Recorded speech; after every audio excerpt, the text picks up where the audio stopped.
中国迄边有威胁，咱内部是毋是嘛有一个反背国家的人？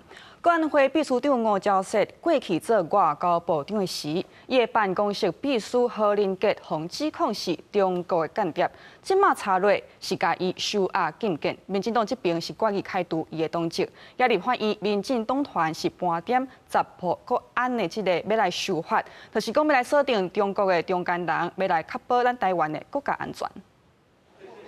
国安会秘书长吴钊燮过去担任外交部长，到立法院质询，当时陪同伫边仔的办公室秘书何林杰建立强盗案，互归押禁见。传出8年来，敢若说过一摆安全查核，形成国安的缺失。民进党宜兰县党部13决议开除何林杰党籍。好，送到中评会后，我们会立即开会，好，立即来开除党籍，好，绝不宽待。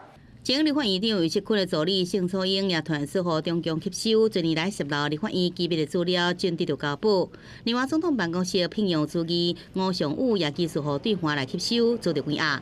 民进党强谍案一直爆出来，民进党已经开始来调查盘点10部国安修法，锁定中共中间人。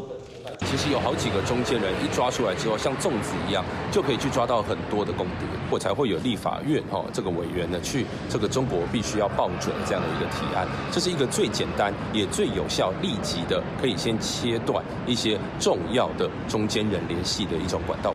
民进党国安修法方向包含反渗透法、两岸人民关系条例、港澳条例、国籍法、国安法、廖海康军刑法等。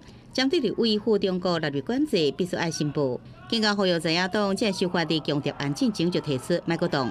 民进党吴国昌要求吴钊燮爱落台负责。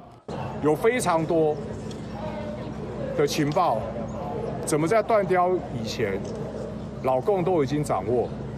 原来匪谍就在吴钊燮旁边了，事情已经这么严重了，结果现在还不出来面对，躲起来。这种修法其实是事实上是刻意的才说在抹红，或者把我们自己的立委同仁呢都当成好像是怎么就是当成匪谍一样在办。